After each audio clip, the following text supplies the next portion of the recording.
নমস্কার, আমি ডক্টর পাপিয়া শর্মা, এডিনগর আগরতলা নিবাসী। আমি সবার প্রথমে সবাইকে জয়গুরু দিতে চাই। জয়গুরু।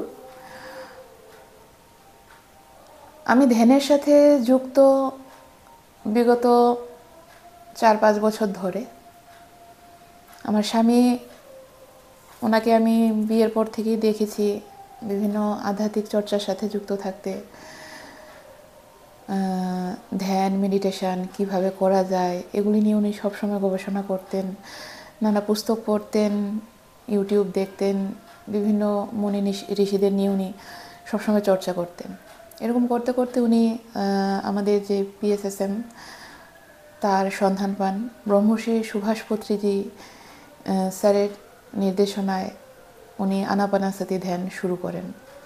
সেই দেখে আমিও ওনার সাথে সাথে আনাপানাসতি মেডিটেশন শুরু করি, ধ্যান শুরু করি। সুভাষ পত্রীজি স্যার আমাদের বাড়িতেও এসে গেছেন।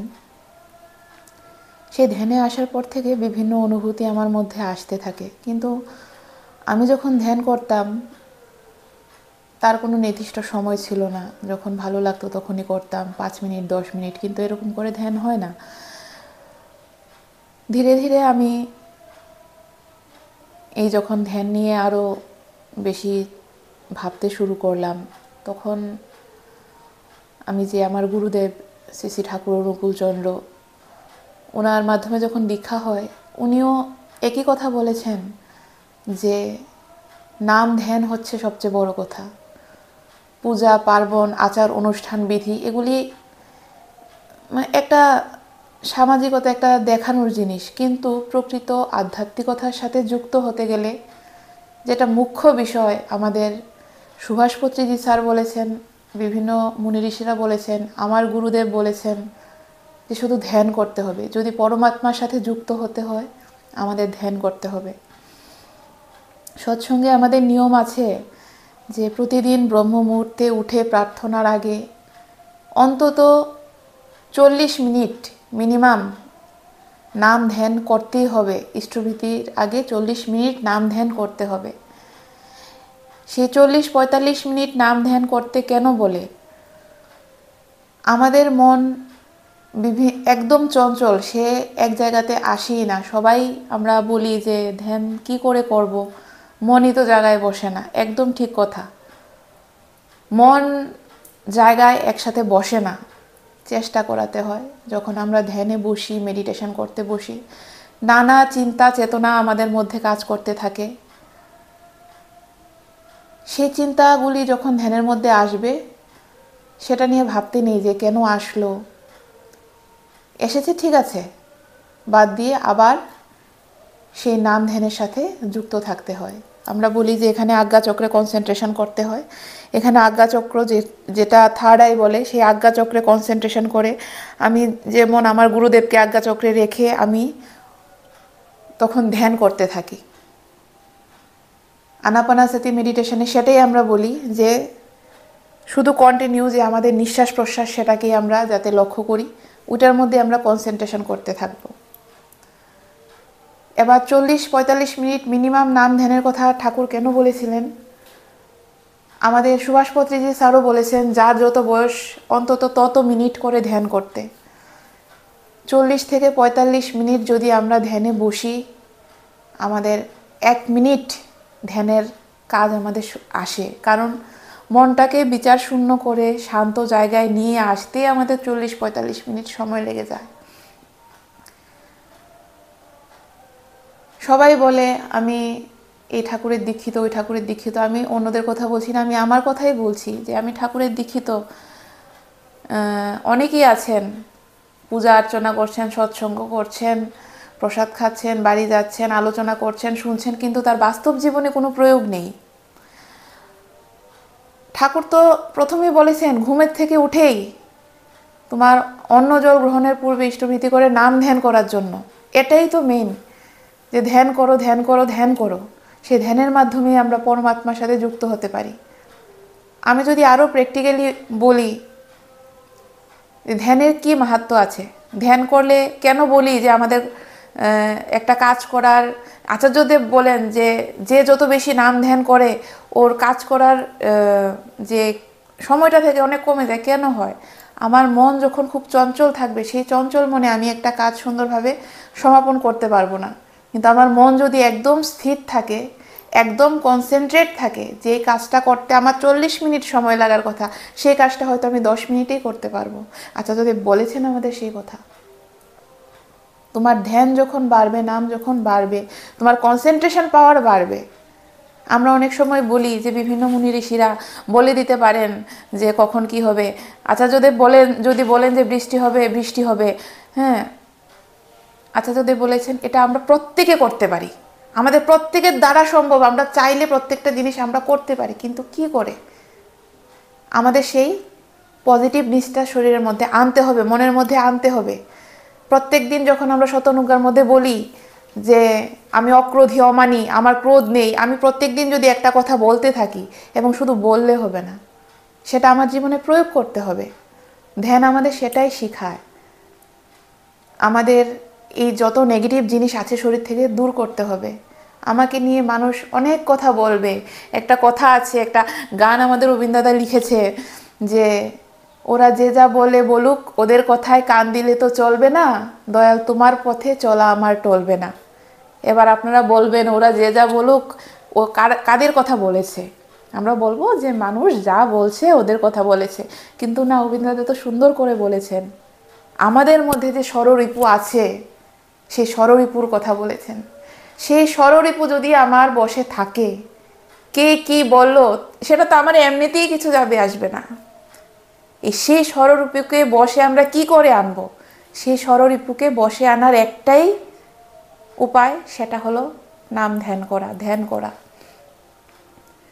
আমি খুব ঠাকুর ঠাকুর করলাম, সকাল বিকাল ধ্যান করলাম না, প্রার্থনা করলাম না, মনটাকে এক জায়গাতে নিয়ে তার কথা আমি স্মরণ করলাম না, বিচার শূন্য করতে পারলাম না, তাতে কি হবে?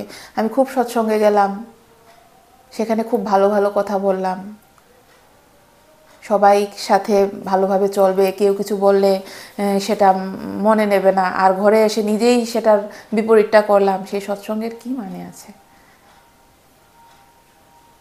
তাই এই যে আলোচনা হয়, ধ্যানের প্রোগ্রাম হয়, সৎসঙ্গ হয়, তার মধ্যে যা বলা হয়, বিভিন্ন ঠাকুরের যা বাণী আছে, নির্দেশনা আছে, সেগুলি কিন্তু অন্যদের শোনানোর জন্য না, সেগুলো আমাদের নিজের জন্য। প্রত্যেকটা মানুষ এই যে ঠাকুর বাণীগুলি দিয়ে গেছেন, সেগুলি প্রত্যেকটা মানুষের নিজের জন্য। আমি যদি আমাকেই শুধরাতে পারি, জগৎ এমনি শুধরাবে। জগতের চিন্তা তো আমার করতে হবে না, তার চিন্তা করার জন্য বহু মাস্টার কাজ করছেন, ঈশ্বর কাজ করছেন। আমার নিজেকে নিয়ে চিন্তা করতে হবে, আমি নিজে কি করছি। আমি যদি নিজেকে পরিবর্তন করতে পারি, আমার কেন বলতে হবে আরেকজনকে? সে দেখবে আমাকে যে এই লোকটা কি করে এতটা পরিবর্তন হলো, তার মধ্যে কিভাবে এত চেঞ্জেস আসলো, সে খুঁজবে। তখন বলবে যে না, আমি তখন বলতে পারবো যে হ্যাঁ, আমি তো আগে এরকম ছিলাম, আমার খুব রাগ হতো, অভিমান হতো, সবার কথা খুব মাইন্ড করতাম, খারাপ লাগতো, এখন কি করে নিজেকে তো চেঞ্জ করলাম। এই নাম ধ্যান করে, ধ্যানের মাধ্যমে যে মনকে একাগ্র করতে পেরেছি, যে যে যাই বলুক, আমার মন যদি সেটাকে না নেয়, তাতে কিছু যায় আসে না। আমাকে কেউ ভালো বললেও আমার কিছু না, আমাকে কেউ খারাপ বললেও আমার কিছু না। আমি যদি ঠিক থাকি, তাহলে আমি আমার পরমাত্মার কাছে ঠিক আছি, যে আমি কোনো কিছু খারাপ করিনি। সবার কাছে ফাঁকি দিতে পারবো, কিন্তু পরমেশ্বর, পরম দয়াল পরমাত্মার কাছে আমরা কেউ ফাঁকি দিতে পারবো না। কারোর কাছে ভালো সাজার কোনো দরকার নেই। সবসময় তুমি যেমন আছো তেমন থাকো, অ্যাজ সিম্পল, তুমি যেমন আছো থাকো। কেউ তোমাকে নিয়ে খারাপ মন্তব্য করলো, সেটা সম্বন্ধে দূর থেকে তার জন্য প্রার্থনা করো যে ঈশ্বর তুমি তার মঙ্গল করো। তুমি তার খারাপ চাওনি, তার কথায় তোমার কিচ্ছু হবে না। এই জিনিসটা আসে আমাদের, এই বোধ শক্তিটাই আসে আমাদের, চেতন শক্তিটাই আসে আমাদের ধ্যান থেকে। সেই ষড়রিপুকে বশ করতে পারবো আমরা শুধু একমাত্র এই ধ্যানের মাধ্যমে। তাই সকাল বিকাল আমাদের এই নাম ধ্যান করতে হয়। এবার এই ধ্যানে এসে আমরা অনেক অনুভূতি পাই। ধ্যান যখন জীবনে আসলো 2020 থেকে, যখন আমি ধ্যান শুরু করলাম, মাঝে মাঝে করতাম, আবার বন্ধ হতো। একটা যে কন্টিনিউটি সেটা আমার ছিল না। ধ্যানে আসার পরে নানা অনুভূতি হয়, সবার অনেকের হয়, অনেকের হয় না। আমি চোখ বন্ধ করে ধ্যানে বসলে, মন একাগ্র হলে অনেক চিন্তাধারাও মনের মধ্যে আসে। অনেকে এটাকেও অনুভূতি বলে শেয়ার করে, আবার অনেক ভিশনও আসে। আসাটাও কোনো অস্বাভাবিক কিছু না, আর যদি না আসে সেটাও অস্বাভাবিক কিছু না। আমি যখন ধ্যানে বসেছি, আমি এরকম নানা নির্দেশিকা পেয়েছি, মা কালী বা স্বয়ং শিবজির এরকম অনেক নির্দেশনা পেয়েছি। এরকমও দেখেছি, বলেছেন যে তোমার জীবনে আরও অনেক স্ট্রাগল আসবে, সেই জায়গায় তোমায় টিকে থাকতে হবে। সেই নির্দেশনা আমি পেয়েছি, এবং যতটুকু বলেছে তার থেকে অনেক অনেক খারাপই হয়েছে জীবনে। কিন্তু সেই অবস্থায় যে টিকে আছি, এটা হয়তো পরম দয়ালের কৃপা। আমি যখন ধ্যান করতে শুরু করি, তো আমি ধ্যানের সাথে যুক্তই হই আমার ঠাকুরের দীক্ষা গ্রহণের পর, যেটা আমি নিয়মিত করে আসছি, কোনো দিন মিস হয়নি। ঠাকুরের দীক্ষা যেটা পাবো সেটাও আমার একটা ধ্যানেরই অনুভূতি। সকালে এমন আমার আজ মনে আছে যে কালী পূজা ছিল, কালী পূজার একদিন আগে, কালী পূজার ঠিক একদিন আগে 2021-এর কালী পূজার সময়, অক্টোবর মাসে কালী পূজার ঠিক 2 দিন আগে আমি সকালে এরকম ধ্যানে দেখি আমার জীবনে তখন নানা সমস্যা চলছিল, বিভিন্ন সাংসারিক মানসিক বিভিন্ন সমস্যা। আমি এতভাবে জর্জরিত হয়ে গেছিলাম, সেখান থেকে আমি কোথাও যাওয়ার পথ পাচ্ছিলাম না। বিভিন্ন জায়গায়, এরকম কোনো জায়গা নেই যেখানে আমি গেছি না যে কি করলে আমি সমস্যার সমাধান পাবো। তো ভোরবেলা এরকম ধ্যানের মধ্যে দেখি স্বয়ং আমার গুরুদেব শ্রী ঠাকুরকেই দেখি। উনি এসে আমাকে বলছেন, তুমি যদি বাঁচতে চাও তাহলে আমার শরণাপন্ন হও, আমার দীক্ষা নাও, আমার কাছে আসো। আমি তৎক্ষণাৎ, যে আমার ঋত্বিক দেবতা, আমি ডাক্তার রাজেশ চৌধুরী, ওনাকে ফোন করি ভোরবেলা, তখন 5টা হবে, 5টা-6টা, যে দাদা আমি এরকম এরকম আমি ঠাকুরের দীক্ষা নেব। ঠিক আছে, ভালো কথা। কালী পূজার দিন আমার দীক্ষা হলো। তখন থেকে দাদা আমাকে বলেছেন প্রত্যেক দিন ব্রহ্ম মুহূর্তে উঠে ইষ্টভীতির আগে মিনিমাম অন্তত 40 থেকে 45 মিনিট ধ্যান করার জন্য। তখন থেকে আজ অবধি সেই নিয়মিত ধ্যান করে আসছি। এটাও বলেছিলেন রাত্রেবেলা ঘুমানোর আগেও করার জন্য, সেটা আমার সবসময় হয়ে ওঠে না, পারি না। সেই যে কন্টিনিউটিটা একটা এসে পড়েছে যখন আমি সর্বস্ব ছেড়ে দিয়েছি, যে না এটা আমার করতেই হবে। আমি যদি আমার ঠাকুরকে ভালোবাসি, উনি আমায় নির্দেশ দিয়েছেন সকালবেলায় নাম ধ্যান ইষ্টভীতি আমার করতেই হবে। সেই ধ্যান করতে করতে করতে করতে যখন একটা সময় মনে হতো যে আমি এখন মরে যাই, মরে গেলে সব কিছু মানে ভালো হয়ে যাবে, সেই জায়গা থেকে এখন আমার মনে হচ্ছে আমার বেঁচে থাকাটাই সবচেয়ে বড় ধর্ম। কারণ আমি যতদিন বাঁচতে পারবো ততদিন আমি আমার ঠাকুরের কাজ করতে পারবো। সেই অনুভূতিটা এসেছে আমার ধ্যান থেকে। আমি যখন দীক্ষা নিইনি, তার আগের একটা ঘটনা বলি। আমার মেয়ে তখন আমার গর্ভে আছে, আমি জানতাম না।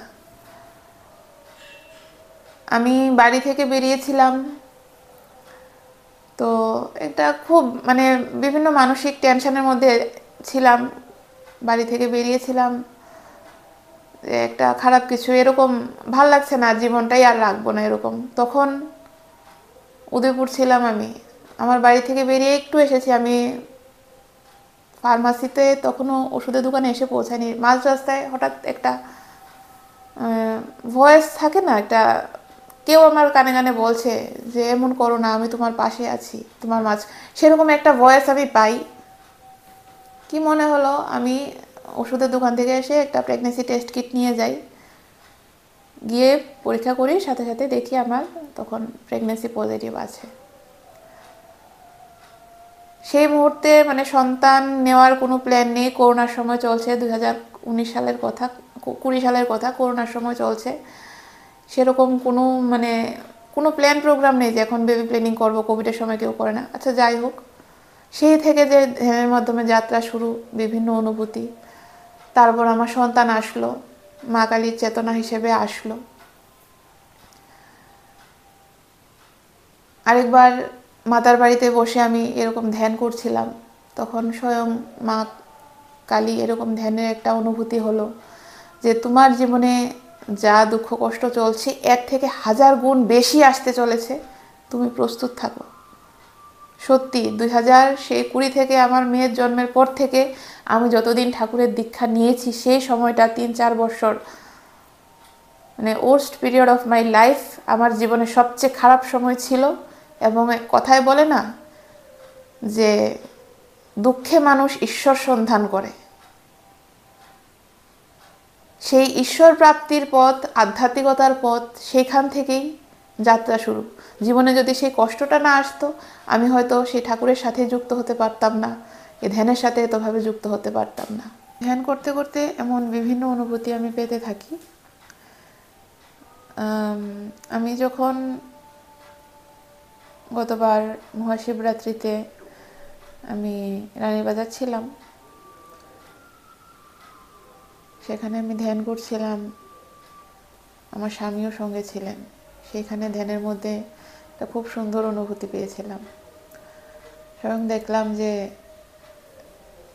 মহাদেব এবং মা পার্বতী সামনে বসে আছেন, আমরা দুজন ওনার সামনে বসে আছি, এবং হঠাৎ করে সেই মহাদেব আর মা পার্বতীর চেহারার মধ্যে আমি ঠাকুর আর বড়মার চেহারাটা খুঁজে পাই। তারপর কিছুদিন আগে যখন আমি ঋষিকেশ হরিদ্বার ভ্রমণে যাই, তো হরিদ্বার না, ঋষিকেশে গঙ্গা আরতি যখন হচ্ছিল, ওই জায়গাতে বসে আমি অনেকক্ষণ ধ্যান করেছি এবং খুব ভালো ধ্যান হয়েছে সেখানে। সেখানে স্বয়ং মহাদেব দর্শন দিলেন এবং বললেন যে এই যে পুজো অর্চনা নিয়ম নীতি যা আছে, এগুলি মূল আধ্যাত্মিকতার সাথে তাদের কোনো সম্পর্ক নেই। এগুলি নিয়ম রীতি নীতির মধ্যে পড়ে। তুমি যদি পরমাত্মার সাথে যুক্ত হতে চাও, তার একমাত্র উপায় হচ্ছে এ ধ্যান করা। তাই যত বেশি মাত্রায় ধ্যান করব, তত বেশি আমরা আধ্যাত্মিকতা বা স্পিরিচুয়ালিটি ওই জিনিসটার সাথে যুক্ত হতে পারবো। সে জায়গায় আরও বলেছেন যে আমার স্বামী যে কাজ করছেন, ধ্যানের কাজ, একদম সঠিক কাজ করছেন। আর আমি যাতে ওনাকে সবসময় সাহায্য করে যাই, আমি চেষ্টা করি সবসময় ওনাকে সাহায্য করে যাওয়ার জন্য। এই যে অনুভূতিটা আমি আরও পেয়েছি ধ্যানের সময়, স্বয়ং আচার্যদেব বলেছেন যে আমি যাতে সবসময় আমার স্বামীকে এইভাবে সাহায্য করে যাই, উনি যে স্পিরিচুয়ালিটির কাজ করছেন, ধ্যান প্রচারের কাজ করছেন, সেটা করে যায়। এবং এই ধ্যান করলে আমাদের যে আর্থের যে এনার্জি, পৃথিবী মাতার এনার্জি অনেকটা বৃদ্ধি পায়। প্রকৃতির সাথে যুক্ত হয়ে ধ্যান করাটা মানে খুব খুব মানে ভালো। প্রকৃতির মধ্যে ধ্যান করাটা, ধ্যান যে কোনো জায়গায় করা যায়, সেটা কোনো ব্যাপার না, কিন্তু এরকম নেচারে বসে যখন ধ্যান করা যায়, বনের মধ্যে, নদীর ধারে, সেখানে আমাদের ধ্যানটা খুব ভালো হয়। কারণ সে অ্যাকচুয়ালি ওই জায়গাগুলি মানে নীরব নিস্তব্ধ থাকে, তো মনটা, কনসেন্ট্রেশনটা এক জায়গাতে আনতে খুব সহজ হয়। তারপর আমি যখন হরিদ্বার আমাদের ভারত সেবাশ্রমে ছিলাম, তো সকালবেলা ওই দিন আমি বেরোইনি, আমার মেয়ের একটু শরীর খারাপ ছিল। শিব মন্দির আছে, ওখানে বসে আমি ধ্যান করেছি, খুব ভালো ধ্যান হয়েছে। সেই জায়গাতে আমি প্রশ্ন করেছি, যখন আমি এরকম অনুভূতি পাই, তখন আমি প্রশ্ন করেছিলাম যে মহামৃত্যু কি? তো সাথে সাথেই একটা মানে ধ্বনিত শব্দ আমার কানে এলো যে আত্মবিস্মৃতি, এটাই হলো মহামৃত্যু। তাই মৃত্যু বলতে আমরা অনেকে বলি না, মৃত্যু জিনিসটাকে খুব ভয় পাই। সত্যিকারের মৃত্যু জিনিসটাকে ভয় পাওয়ার কিছু নেই, সেটা উপভোগের জিনিস। আমাদের পতিজিও বলে গেছেন আত্মবিস্মৃতি জিনিসটাই মৃত্যু। আমি যখন নিজের পরিচয়টা ভুলে যাব, আমি একজন আত্মা, এই শরীর না, সেই আত্মবিস্মৃতি জিনিসটাই আমার মৃত্যু। শরীরের মৃত্যু তো অন্য জিনিস, কিন্তু আত্মবিস্মৃতি জিনিসটাই হলো মহামৃত্যু। এই ধ্যান করতে করতে আরও বিভিন্ন অনুভূতির কথা যদি বলি, আমার এই যে সন্তান, যাকে আমি বলি যে ও মা কালীর চেতনা, মা কালীর আশীর্বাদে ও এসেছে, আমি ওকে কোলে নিয়েও ধ্যান করেছি। এখন তো বড় হয়ে গেছে, ছোট থাকতে ওকে কোলে নিয়েও ধ্যান করেছি। তখন আরও বেশি এনার্জি হতো, ও ঘুমিয়ে থাকতো, ওকে কোলে নিয়ে আমি ধ্যান করতাম। আমরা যা করব আমাদের সন্তানরা তাই শিখবে। আমরা যদি ছোটবেলা থেকে আমাদের সন্তান দেখে আসে আমার মা বাবা সকাল বিকাল কিছু একটা করছে চোখ বন্ধ করে বসে, ওরা তো এত কিছু বুঝতে পারে না, তখন ওরা ওই জিনিসটা সম্বন্ধে জানতে চায়। তাই প্রত্যেক মা বাবার উচিত ধ্যান করা। আপনি যখন ধ্যান করবেন, একটা আমরা যেটা ছোটবেলা থেকে জানতাম না, না হলে হয়তো আরও আগের থেকেই ধ্যান শুরু করতাম। আপনি যখন একটা বাচ্চা প্ল্যানিং করবেন, আপনি কন্টিনিউ নাম ধ্যান করুন, ঈশ্বরের সাথে যুক্ত থাকুন, সেই সন্তানের মধ্যে দৈব গুণ আসবেই, আসতে বাধ্যই। এবং সেই সন্তানও বড় হয়ে এই ধ্যান সম্বন্ধে আর আপনাকে উল্টাপাল্টা কথা জিজ্ঞেস করবে না, কটু কথা বলবে না। আধ্যাত্মিকতা নিয়ে আমরা দেখি অনেক বাচ্চারা এত মডার্ন হয়ে গেছে, মডার্ন বলবো না, আলট্রা মডার্ন হয়ে গেছে, ওদের কাছে এসব বলতে গেলেও ওরা বিরূপ মন্তব্য করে, কারণ এতে ওদের দোষ নেই, ওরা ছোট থেকে সেই জিনিসটা দেখেনি, সেই জিনিসটা শিখেনি। তো সেই জিনিসটা ঘর থেকে শুরু হয়। আমি যদি ছোটোবেলা থেকেই আমার সন্তানের মধ্যে সেই আধ্যাত্মিকতার জিনিসটা যুক্ত করে দিতে পারি, নাম ধ্যানের জিনিসটা যুক্ত করে দিতে পারি, সেটা আমার সন্তানের জন্য ভালো। হরিদ্বারে বসে আমি যখন ধ্যান করছিলাম, আরও একটা অনুভূতি পাই। আমার ঠাকুর শ্রী শ্রী অনুকূলচন্দ্র আমাকে উনি কথা বলেছিলেন সেই ধ্যানের মধ্যে। আমরা দুইটা সোল, সেম সোল দুইটা বডিতে আছি, যদি আলাদা হয়ে কাজ করি বা একসাথে কাজ না করি, এই যে স্পিরিচুয়ালিটির কাজ, ধ্যান প্রচারের কাজ, আধ্যাত্মিকতার কাজ, সেটা খুব বেশি একটা অগ্রসর হবে না। কিন্তু দুজনে যদি একসাথে কাজ করি, সেই কাজটা অনেক বেশি অগ্রসর হবে। এই যে কথাগুলি, এগুলি আমার নিজস্ব কোনো কথা নয়, এই কথাগুলি আমি স্বয়ং ধ্যানের মধ্যে সেই অনুভূতিতেই পেয়েছি। সেই কাজ করতে গেলে অনেক নেগেটিভ এনার্জি এই কাজের মধ্যে বাধা দান করতে চেষ্টা করবে, কিন্তু আমাদের মধ্যে বিভেদও ঘটাতে চেষ্টা করবে। কিন্তু আমরা যাতে যখন এই মেসেজটা আমি পেয়ে গেছি যে এরকম হবে, তাহলে আমরা সবসময় যাতে সেই দৃষ্টিতে সজাগ থাকতে পারি যে না, কিছু একটা নেগেটিভ জিনিস আমাদের মাঝখানে বিভেদ ঘটানোর চেষ্টা করছে, স্পিরিচুয়াল জার্নিকে নষ্ট করার চেষ্টা করছে। আমাদের সেই জায়গাটা থেকে দূরে সরে আসতে হবে, ইমিডিয়েটলি দূরে সরে চলে আসতে হবে। আর বিভিন্ন মানুষ বিভিন্ন কটু কথা আমাদের শোনাতে পারে, কারণ যাদের সেই লেভেলে কনসাসনেস যায়নি, তারা ধ্যান, স্পিরিচুয়ালিটি, আধ্যাত্মিকতা এসব বললে তারা সেগুলি বুঝবে না। তো দরকার নেই সেই জায়গায় আমাদের এক্সট্রা কিছু বলার দরকার নেই। আরেকটা হলো এই যে আমিষ খাবার যারা খায়, ওদের মধ্যে বিভিন্ন নেগেটিভ এনার্জি ওদের মধ্যে কাজ করে, এবং তাদের মাধ্যমেই নেগেটিভ এনার্জিগুলি আমাদের উপর নেগেটিভ এফেক্ট করার চেষ্টা করে। তাই তাদের থেকে যতটা সম্ভব তাদের থেকে দূরে থাকার, বা তারা যদি কিছু বলেও সেই কথার কোনো জবাব দিতে যাওয়ার নয়, কারণ সেখানে জবাব দিতে গেলেই জিনিসটা ওরা যেটা চায়, নেগেটিভ এনার্জিগুলি যেটা চায় সেই জিনিসটাই হবে। তো যারা এই সকল আমিষ খাবার খায়, তাদের মাধ্যমে বিভিন্ন নেগেটিভ এনার্জি আসবে, যেটা আমাদের এই স্পিরিচুয়াল জার্নিকে নষ্ট করার চেষ্টা করবে। পৃথিবীর মধ্যে যতগুলি নেগেটিভ জিনিস আছে, হ্যাঁ, তার মধ্যেই যারা নেগেটিভ এনার্জি যাদের উপর কাজ করে, যারা এসব রক্ত মাংসের খাবার, আমিষ খাবার যেটাই সে খায়, ওদের মাধ্যমে খুব বেশি কাজ করে। আমরা নিজেদের দিয়ে একটু চেষ্টা করি, নর্মাল একটা কথা বলতে চেষ্টা করি, আমরা একটা বাড়িতে কেউ পূজা করলে 3 দিন ধরে নিরামিষ খায়, কেন তখন আমিষ খেয়ে পূজাটা করে না? সে কিন্তু জানে, তার মনে জানা আছে যে সেই জিনিসটা ঠিক না। তো সেই জিনিসটা ঠিক না জিনিসটা শুধু 2 দিনের জন্য কেন? কালী পূজার আগ অবধি আমি নিরামিষ খাবো 3 দিন, হ্যাঁ, কেন সেই 2 দিনের জন্য কেন? কারণ আমি কিন্তু জানি এই জিনিসটা করে, বাবারে মাছ মাংস খেয়ে কালী পূজার জিনিসটা ধরিস না, ওই পূজার জিনিসটা ধরিস না। মাছের ব্যাগটা পূজার জিনিসের সাথে লেগে গেছে, তাহলে তো তুমি জানো সেই জিনিসটাতে একটা খারাপ জিনিস আছে, নেগেটিভ জিনিস আছে, তাহলে সেটা শুধু ওই একটু সময়ের জন্য কেন?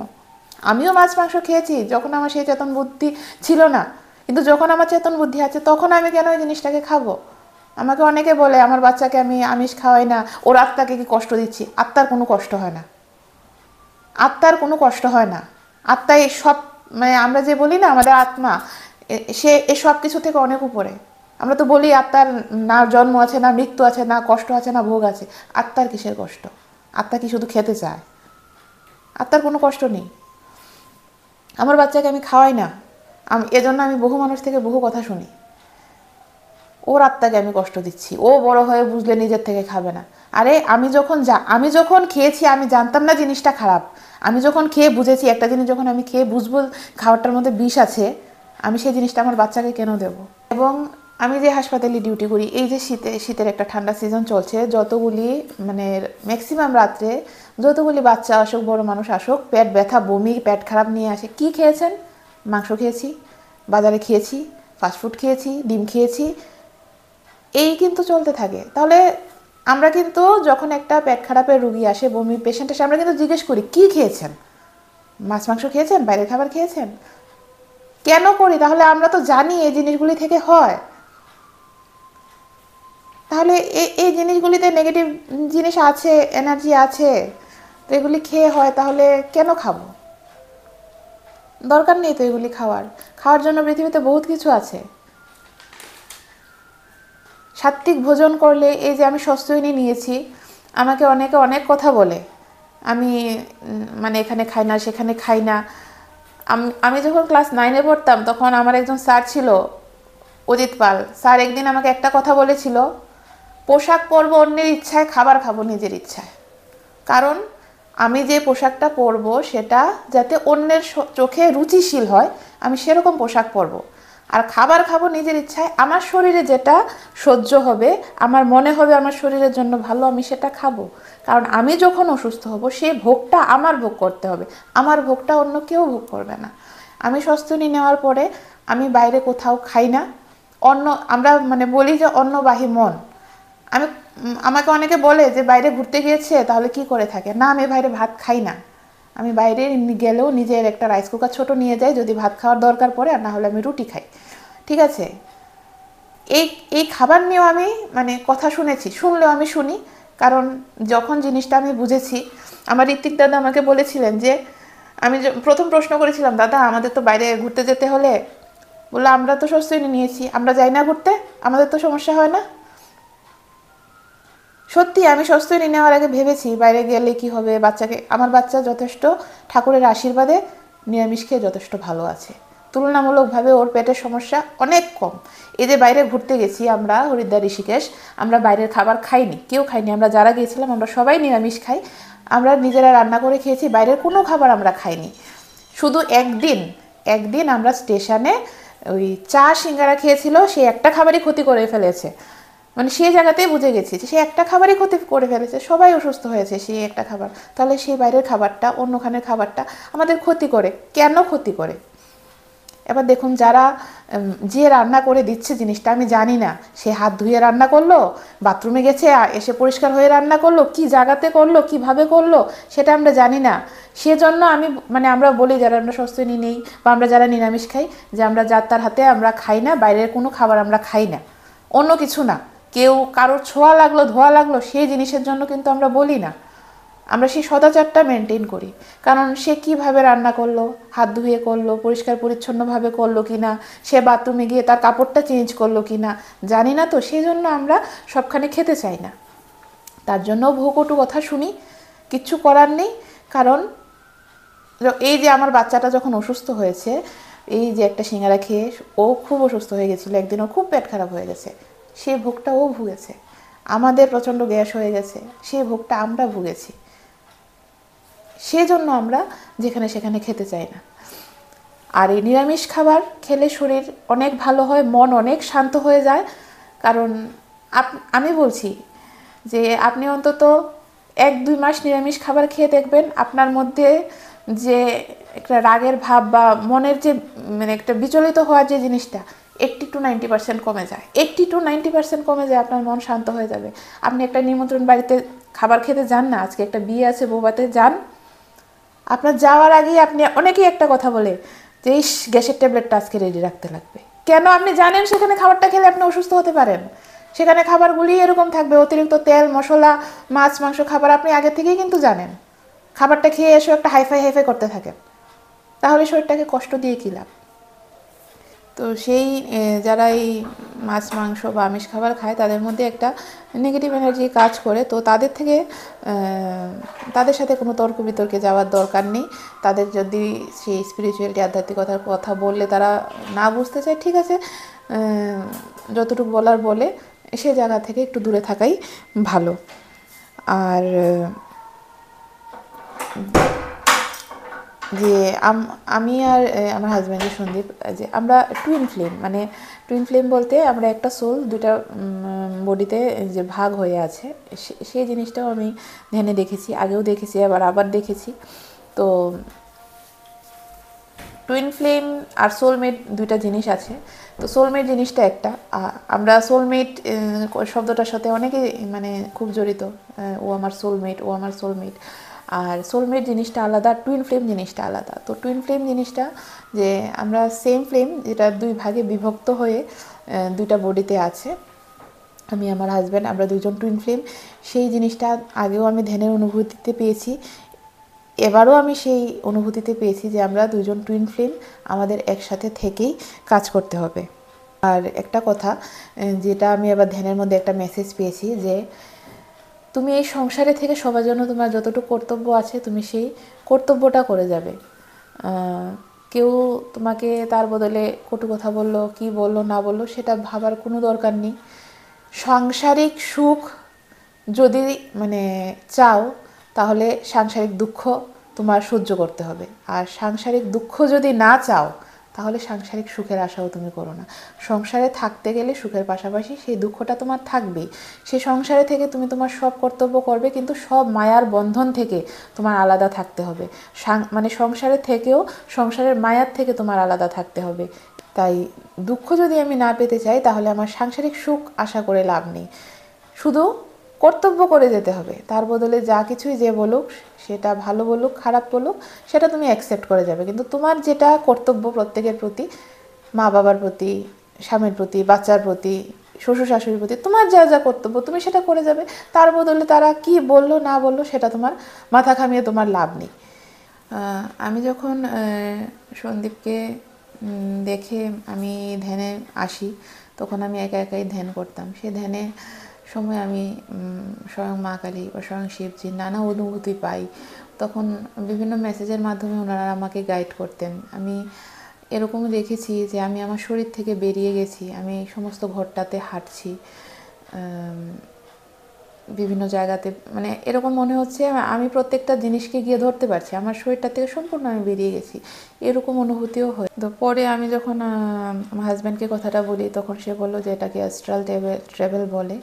তো এরকম আরও একদিন হয়েছে, আমি তখন হসপিটালে ডিউটিতে ছিলাম, আমার মেয়ে উদয়পুর ছিল, তখনও আমি এরকম ধ্যানে যখন বসেছি, সেই ধ্যান থেকে আমার মনে হয়েছে যে আমি ধ্যান থেকে বেরিয়ে অ্যাস্ট্রাল ট্রাভেলের মাধ্যমে আমি উদয়পুরে এসে আমার মেয়েকে দেখে গেছি, সেই অনুভূতিটাও হয়েছে। এই সকল অনুভূতি ধ্যানের মাধ্যমে হয়, ধ্যান করতে করতে এই সকল অনুভূতি ধ্যানের মাধ্যমে হয়। এরকমই দেখেছি ধ্যানের মধ্যে আমি বসে আছি, ঘরের মধ্যে একটা টেবিল আছে, সেখানে অনেক বই, বিভিন্ন আধ্যাত্মিকতার বই, স্পিরিচুয়ালিটির বই, প্রতিদিন আমাকে সেই বইগুলি পড়ার নির্দেশনাও দেন। তার মধ্যে একটা বই আমি পড়েছি, পরে যোগিক কথামৃত একটা বই, সেই বইটা আমি পড়েছি, এবং এই বইটা পড়ে আমি অনেক কিছু জেনেছি, লাহিড়িজি সম্বন্ধে আমি অনেক কিছু জেনেছি। আরও আমার ঘরে আমার হাজব্যান্ডের কাছে অনেক বই আছে, সবগুলো পড়ার আমি সুযোগ পাই না।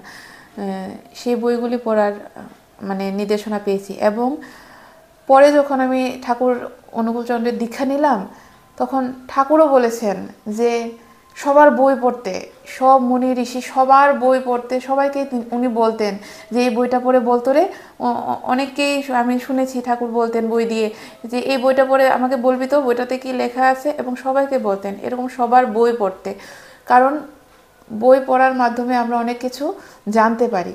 কারোর মুখের থেকে আমরা শুনে যতটা জিনিসটা না জানতে পারি, একটা বই পড়ে সেটার সম্বন্ধে আমরা মানে অরিজিনাল যে তথ্যটা আমরা কিন্তু সেই বই পড়ার মাধ্যমে জানতে পারি। আমরা যেটাকে বলি যে যজন যাজন, যাজন মানে কি অন্যকে বোঝানো, আর যজন মানে কি নিজে জানা, এবং সেটা জানবেন আপনি কোত্থেকে, তখন আপনার বই পড়তে হবে। শুধু যে আমরা ঠাকুরের, আমি দীক্ষিত দেখে শুধু ঠাকুরের বই না, শুধু ঠাকুরের বই পড়তে বলেনি, উনি সবার বই পড়তে বলেছেন। সব মুনি ঋষিদের স্পিরিচুয়ালিটির বই পড়তে বলেছেন, সবখান থেকে জ্ঞান বৃদ্ধি করতে বলেছেন। আপনি যত বই পড়বেন, আধ্যাত্মিকতার বিভিন্ন বই পড়বেন, ততই আপনার জ্ঞানের মানে পরিসর আপনার বৃদ্ধি পাবে, আপনি জানতে পারবেন। সেটাকেই বলা হয় যজন। আর যখন আপনি সেটা জানবেন, আপনি অন্যকে, তখন আপনি গিয়ে অন্যকে বলতে পারবেন, যেটাকে আমরা বলি সহজ কথায় যাজন। তো যে বুক রিডিং, এই যে এই জিনিসটা খুব একটা ইম্পর্ট্যান্স স্পিরিচুয়ালিটির মধ্যে। অনেকে মানে বলেন যে আমি যে গুরু দীক্ষিত দেখে আমি অন্য কোনো গুরুর কাছে যাব না, কিন্তু কথাটা এটা ঠিক না। যেমন আমাদের ঠাকুর বলেছেন, তুমি তোমার যত যত এর আগে গুরুদেব এসেছেন, তুমি সবার বই পড়বে, সবার প্রতি শ্রদ্ধাশীল হবে এবং সবার সম্বন্ধেই জানবে, সবার সম্বন্ধে জানবে। এবং অনেকে বলে তুমি এই গুরু দীক্ষা নিয়েছো কুলুগুরু, তুমি আবার ওইখানে যাবে কেন, তুমি সৎসঙ্গে ওইখানে যাবে কেন? কিন্তু যারা প্রকৃত আধ্যাত্মিকতার সাথে যুক্ত তারা কখনোই কথাটা বলবে না। আমার গুরুদেব, হ্যাঁ উনি আমার গুরুদেব, আমি ওনার চরণাশ্রিত হয়ে আমি স্পিরিচুয়ালিটির সাথে যুক্ত হয়েছি, কিন্তু উনি কিন্তু কোনোদিন বলেননি যে অন্য গুরুদের অসম্মান করতে, অন্য গুরুদের সম্বন্ধে না জানতে, কোনোদিন বলেনি। আমার কাছে আমার মা বাবা যেমন নমস্য হবে, অন্যের মা বাবার প্রতিও আমি তেমন শ্রদ্ধাশীল হব। আমার মা বাবার সম্বন্ধে আমি যতটা জানি, আমি কেন অন্যের সম্বন্ধে জানবো না? 100বার জানতে চেষ্টা করব, না হলে আমি জানতে পারবো না, আমার জ্ঞানের পরিধি বৃদ্ধি পাবে না। তো আমি যদি আমার গুরুর প্রকৃত দীক্ষিত হই, আমার গুরুকে আমি অনুসরণ করি, আমি প্রত্যেকজন গুরুর প্রতি আমি সমান শ্রদ্ধাশীল হব। কারণ এই যে যত গুরুদেব মহামুন ঋষি আছেন, তারা কিন্তু অনেক উন্নত চেতনার আত্মা, তারা বিভিন্ন যুগ যুগ অবতার রূপে তারা বিভিন্ন দেহে এসেছেন। হ্যাঁ, আমাদের ঠাকুরের একটা বাণী আছে যে বুদ্ধ রাসূল যারা আছে তারা একই বিভিন্ন রূপ। উনি বুদ্ধদেবকেও বলেছেন, যীশু খ্রিস্টকেও বলেছেন, রাসূলকেও বলেছেন যে তারা বিভিন্ন দেহ ধরে এসেছেন, কিন্তু আত্মা তো সেই পরমাত্মারই অংশ তারা। তো আমরা সবার প্রতি সমানভাবে নমস্য হব, আমরা সবাইকে শ্রদ্ধা করব, আমরা কাউকে ছোট করব না। আধ্যাত্মিকতা কোনোদিন কাউকে ছোট করা শেখায় না। আমরা সবাইকে সমানভাবে আমরা শ্রদ্ধাশীল হব, সবার প্রতি আমরা জানতে চেষ্টা করব। আমার ধর্মে যতটা আছে, যারা আধ্যাত্মিকতা আর কি বলবো, এই যে ধর্ম যেটা আমরা চিরাচরিত, সেই দুইটা জিনিস কিন্তু আলাদা। আধ্যাত্মিকতা জিনিসটা আলাদা, সেটার মধ্যে বিভেদ হয় না। হিন্দু মুসলিম বৌদ্ধ খ্রিস্টান বলে কোনো বিভেদ হয় না, সেই জিনিসটা আলাদা। আর যেটা আমরা বলি হিন্দু মুসলিম বৌদ্ধ খ্রিস্টান, সেটা তো কি বলবো, ওইটা ধর্ম, ওইটা আধ্যাত্মিকতা নয়, ওটা মানে কি বর্ণাশ্রমের মতো চলে আসে।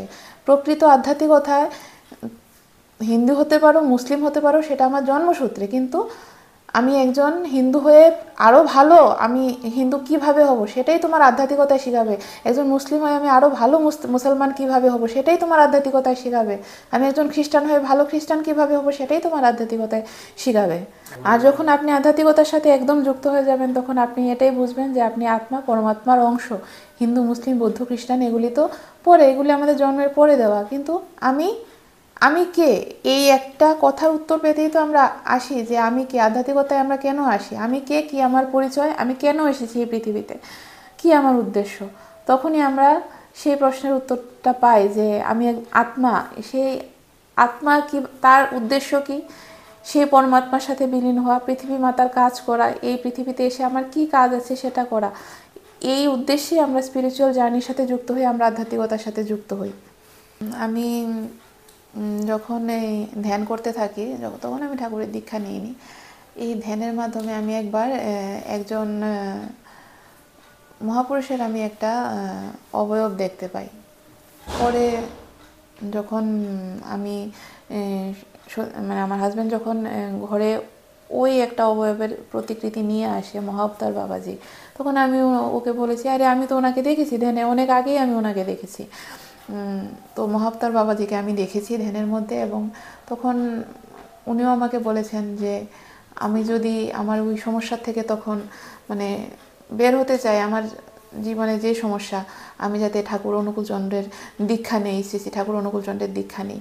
সেই ধ্যানের মাধ্যমে আমি ঠাকুরকে পেয়েছি কি করে আমার জীবনে? আমি তো ঠাকুরকে পেতাম না। আমি তো আমাকে অনেক আগের থেকেই ঠাকুরের সম্বন্ধে আমার ঋত্বিকদাদা যাজন করতো কলেজে, উনি সবাইকে বলেন, আমাকেও বলেছে। আমি আরও আগে থেকেই তো ঠাকুর অনুকূলচন্দ্র সম্বন্ধে আমি জানতাম, কিন্তু আমি ওনাকে আমার জীবনে পেয়েছি কি করে পেয়েছি, এই ধ্যানের মাধ্যমে পেয়েছি, ধ্যানের মধ্যে সেই অনুভূতির মাধ্যমে পেয়েছি। ধ্যানের মধ্যে ঠাকুর এসে আমাকে বলেছেন যে তুমি যদি বাঁচতে চাও তুমি আমার দীক্ষা নাও, না হলে আমি আমার গুরুদেবকে আমার জীবনে পেতাম না।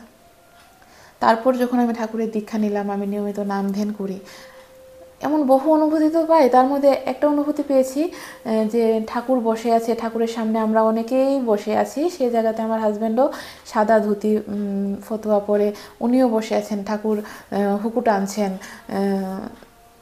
মানে এটা হয়তো বা আমাদের আগের জন্মের হতে পারে, কোনো আমার স্বামী ছিলেন ওনার দীক্ষিত, মানে একদম গ্রাম্য একটা পরিবেশ, মানে মানুষজনগুলি এখনকার মানে এত অত্যাধুনিক নয়, একদম আগের একটা পরিবেশ। হয়তো সেটা আমাদের আগের জন্মের কোনো একটা অনুভূতি হবে। এবং তখন দেখি মানে ঠাকুরের গায়ের থেকেও খুব দিব্য জ্যোতি একটা বেরোচ্ছে। আমার স্বামী যে উনি বসে আছিলেন, ওর গায়ের থেকেও একটা খুব একটা জ্যোতির মতো চারদিকে বেরিয়ে আছে, উনি ঠাকুরের পাশে বসে আছেন। খুব সুন্দর একটা অনুভূতি আমি তখন পেয়েছি। আমি আরেকবার এরকম ধ্যানে মানে এরকম অনুভূতি দেখেছি যে সেটা হয়তো আমাদের অনেক আগের জন্মের ঘটনা হবে। তো হিমালয়ান কোনো একটা এরিয়াতে আমরা থাকতাম, একদম পাহাড়ি একটা এলাকা। তো আমার হাজব্যান্ড উনি বুদ্ধিস্ট মঙ্ক ছিলেন, উনি বৌদ্ধ ধর্মের উনি প্রচার করতেন, বৌদ্ধদেবের ছিলেন। উনি সবসময় নিরামিষ আহার করতেন। আমার হাজব্যান্ড উনি একজন বুদ্ধিস্ট মঙ্ক ছিলেন, একটা মনেস্ট্রি, সেখানে উনি পূজা করতেন। সেখানে উনি মানে পূজা করতেন, সবাইকে নিরামিষ আহার করার জন্য বলতেন। কিন্তু ওখানে কিছু কিছু মানুষ ছিল যারা মানে আমিষ আহার করতো, ওরা ওনাকে পছন্দ করতেন না। একদিন একটা রাতে উনি আসার সময় সেই মন্দির থেকে, যে মনেস্ট্রি থেকে আসার সময় উনি সেখান থেকে নিখোঁজ হয়ে যান। ওনাকে পরে জানতে পারি হয়তো ওনাকে হত্যা করা হয়েছিল। আগের জন্মেও সেই কাজটা উনি অসম্পূর্ণ উনি রেখে গেছেন, ওনার কাজ সম্পূর্ণ হয়নি, সেই ধ্যান প্রচারের কাজ, সেই নিরামিষ আহার প্রচারের কাজ।